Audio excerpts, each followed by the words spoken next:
These viral AI Lost Backroom footage videos are pulling in millions of views right now, and the best part is that you can create them for free. In this video, I'll show you the full process step by step. By the end, you'll have everything you need to make and publish your first one today. Just look at this channel. It gained millions of views from these videos. This is strong evidence that this niche is in high demand. So let's start. Step 1. Analysis. Go to the Kane Pixels channel.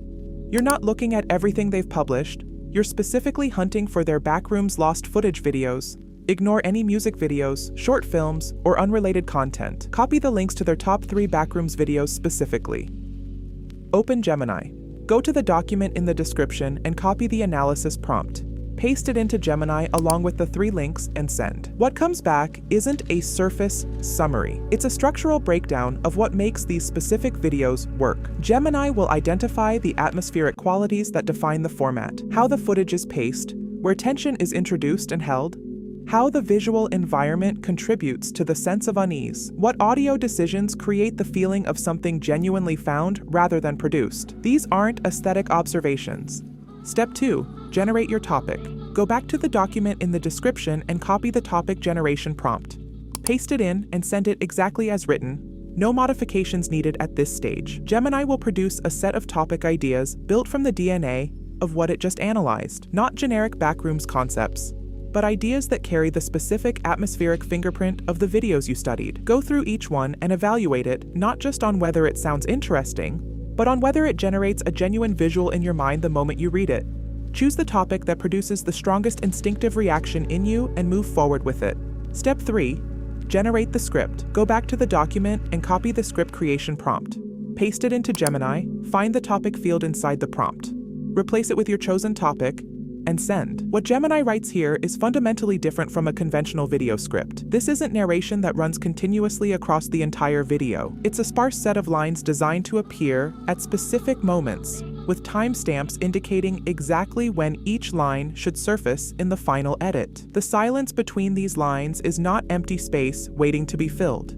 It is the content. Backrooms Lost footage works precisely because it doesn't over-explain. The audio intrudes briefly, then retreats, leaving the viewer alone with the environment and their own imagination filling the gaps. It will write the script, mark where the voiceover should go, with timestamps, then give you the full script to copy. Step 4. Create the voiceover. Go to 11 Labs. In the description, you'll find a direct link to the old-time radio voice changer tool. Open it and listen to the default output before doing anything else. That degraded, transmission-era texture, the interference, the slight distortion, the quality that suggests the audio was captured on equipment that wasn't built for this, is exactly what this format requires. A clean modern voiceover would destroy the illusion within the first 3 seconds. The old radio quality is what makes the audio feel like it belongs to something found rather than something produced. It's the sonic equivalent of the visual wrongness you're building into every scene. Click Edit Prompt and change the voice gender to male. Replace female with male in the prompt field. Then browse the available voices and select one that sounds like it's coming through damaged equipment. Well, hello there, dear. It's so lovely to have you with me today. I do hope you're feeling quite all right. Does this sound like it was recorded deliberately, or does it sound like it was captured accidentally? You want accidentally. Anything that sounds produced undermines the entire premise. Once you have a voice that passes that test, go to the text-to-speech tool in 11 Labs. Paste your complete script, select the voice you created, and generate. Listen to the full output before downloading. Check that the pacing feels natural rather than mechanical, and that the degraded quality holds consistently throughout. Download the file when you're satisfied. Open CapCut and import the voiceover immediately into your project. Don't edit it yet, just get it into the timeline so you can reference it while building scenes. Step 5. Generate your scene prompts. Go back to the document and copy the scene creation prompt.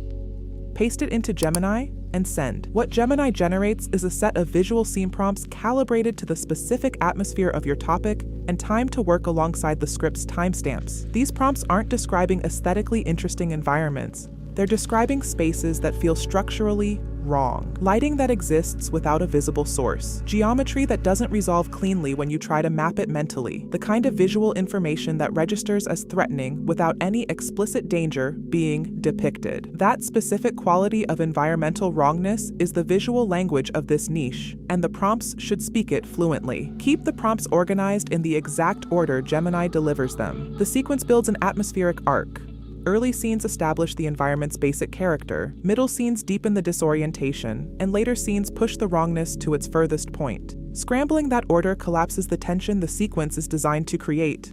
Step 6. Generate your scenes in Google Labs Flow. Open Google Labs Flow. Set the mode to video generation, select VO 3.1, choose landscape aspect ratio, and set output to 1 per generation. Paste your first scene prompt and generate.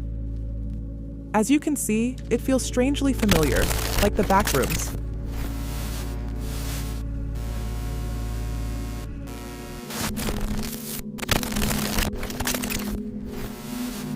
Go to the final frame, right-click, and save it as an image.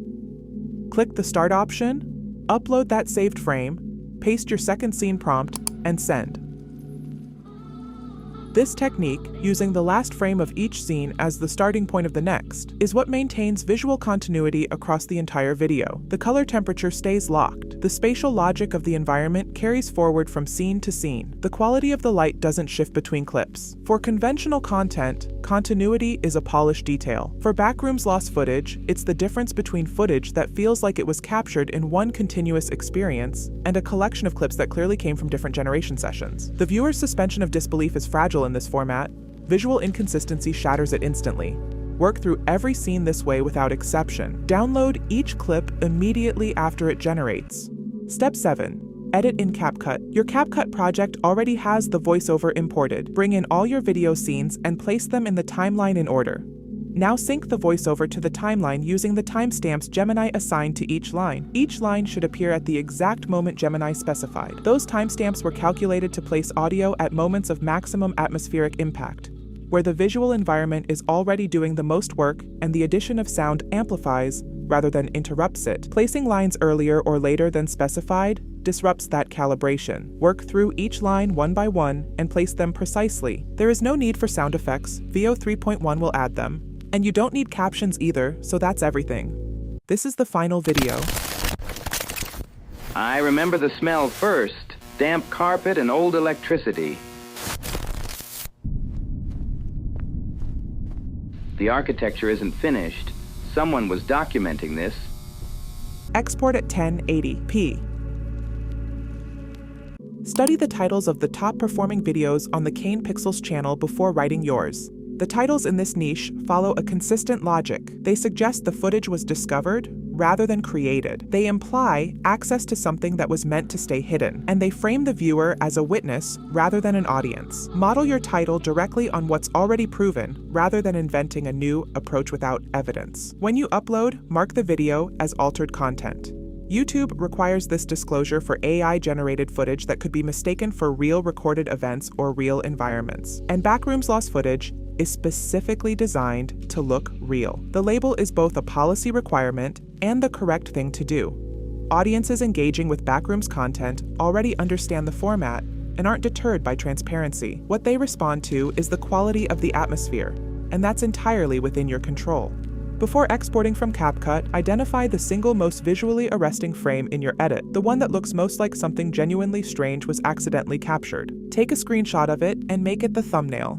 In a niche where the entire premise is visual, the thumbnail is doing significant distribution work before the video even starts. If you want more viral faceless AI niches like this, watch the playlist on your screen right now.